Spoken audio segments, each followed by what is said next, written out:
ergama akhiru zamaani nuura ufii itti kenne erge rabbiin qur'aanaani hunda caalaa ergama akhiru zamaani.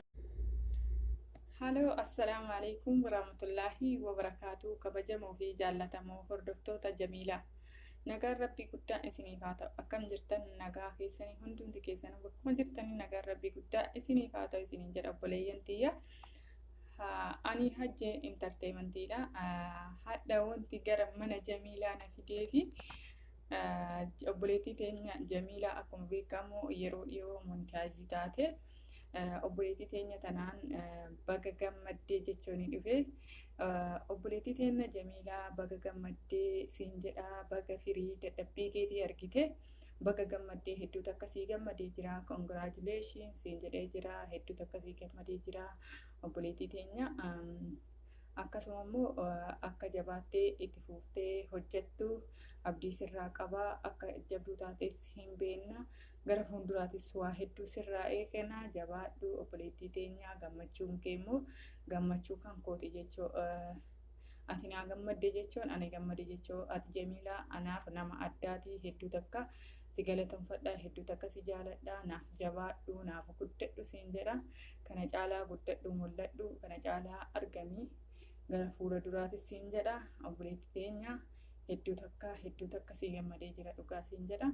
Akkasumas obboleeyyan tiyyaa obboleettii teenya Jamiilaa hedduu nama gaariidha dhugaa. Kanaafuu jajjabeessaa isiniin jedha. Jabaa ofii abbaa jabeessaa, hedduu nama cimtuudha. Waa hedduu hojjechuu dandeetti.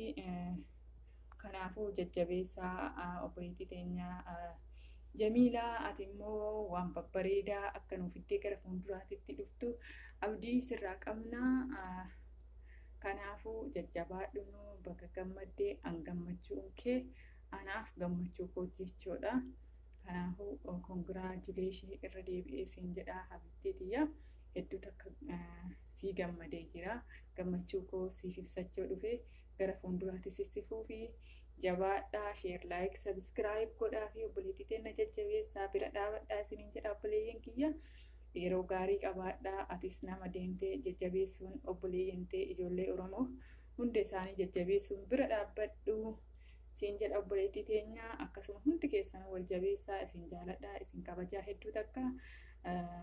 Yeroo gaarii naaf qabaadhaa. Nagaatti isiniin jedha.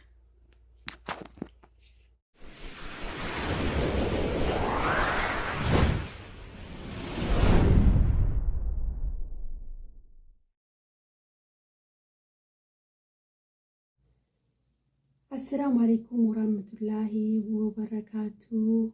Yooyaa harka fuunee hordoftootaa fi kabajamtoota chaanaal Jamiilaatu hundi keessanuu akkam nagaa jirtu, fayyaa keessanii nageenyi badhaadhaa, kan nyaattan dhadhaadhaa. An nagaa koota alhamdulillah obboleettii keessanii baga jiraattan obboleeyyan kiyyaa isin yaadira dhugaa dubbachuu fi turtii ji'oota muraasaan booda kan dhufee mana Jamiilaatu itti argamu.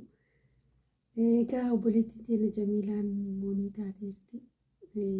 Angaruu yeroof hin turre waan ta'eef yeroo namaa mijateetti kan gammachuu fi ibsatanii. Obboleettii keenya Jamiilaatu baga gammadee congratulations, baga firii dadhabbii keetii argattee, baga waan yaadde rabbiin si gargaaree ittiin si geessiin jedha. Qaalii fi gaarii namaa. Gammachuun kee gammachuu kooti, gammachuun keessanis gammachuu kooti.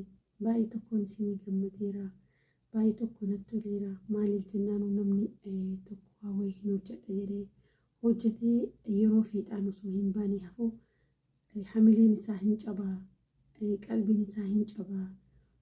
Isaas jajjateefis hamilee kaka'umsa guutuun itti hin yaadeetti ol hin qabu waan ta'eef yeroo waan yaadisan galmaan gaatu isaas jajjabeessa hamileen ittoora hin jajjawaata. Osoo dadhabeeyyuu dadhabii san keessa ofii hin dhageeffatu. Kanaaf waan yaadan bakkaan ga'uun waan guddaadhaa fiidhaan namaa bahuun gammachuu guddaan nama dhaga'ama. An akka kootitti baay'ee tokkoon siif gammade obboleettii kiyyaa baga gammaddee congratulations siin jedha obboleettii kiyya Jamiilaa. Isii fi kan isii fakkaatu hundi keessanuu warroonni gammaddanii moonitaa ta'an baga gammaddan isiniin jedha obboleeyyan kiyya hunda keessanuu isin jaaladha, isin kabaja. na obboleettii ammallee hin xumuramne rabbiin si haa gargaaru gammachuu kee gammachuu dhumansiif haa ta'u asii achis jajjabaadhu yeroo keetiif humna kan kee hunda aarsaa gootee waan yaaddi galmaan gaattee rabbiinis si gargaaree baga gammadde siif jedha anis baay'ee tokkoon siif gammadee warroon isii gargaartanii isin bira dhaabattanii jajjabaadhu jettanii isii jajjabeessitan hundi keessan galatoomaa isiniin jedha baga gammaddanii ammallee wal jajjabeessaa wal bira dhadhaabadhaa wal bira haa dhaabannu walaa jajjabeessannu warroonni akka siimoonii ta'eefis waan isaan barbaachisu goonee fi nus isinis warri moonii taatan nullee akka jajjabeessitan isiniin Oromootiyya harka wal qabadhaa wal jajjabeessaadhaan isiniin jedha dhugaa dubbachuuf hin ulfaata jechuudha hojiin yuutuubii kun keessattuu waa baay'ee nama gaafata humna yeroo obsa mana arabaa hojjeta jechuudha kan hunda keessa dabartee obboleettii waa yaadda fiixaan baafattee alhamdulillah baga rabbiin si gammachiisee baga fiixaan si baasee baga gammaddee congratulations sin jedha obboleettii yaa gammachuun kan kee gammachuu kooti waa biraatiin jedhu baga gammadde sin jedha alhamdulillah rabbil aalamiin hunda keessanuu sin jaaladhaa isin kabajaa asumaanuu YouTube channel Sobiitube like share subscribe godhuun na jajjabeessaa isiniin jedha bye.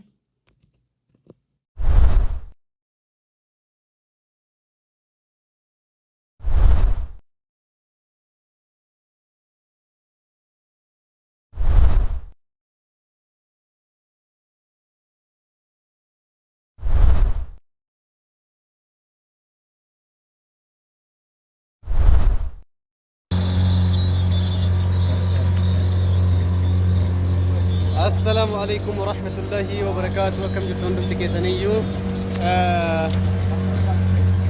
كلو هلا كنان كان ترجمنو مقالة هواسا فكرة كي جرا كنا فانا فكرتي هواساني هدو نمتي تولا باي نما كم تجيزا كنا لا هلا كنان سنين جنة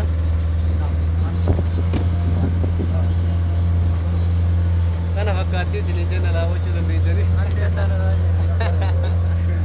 ما شاء الله ما شاء الله ما شاء الله كان فكرتي سنين جنة هواسا ما توقع يدين اللي يوقف الناس يبالي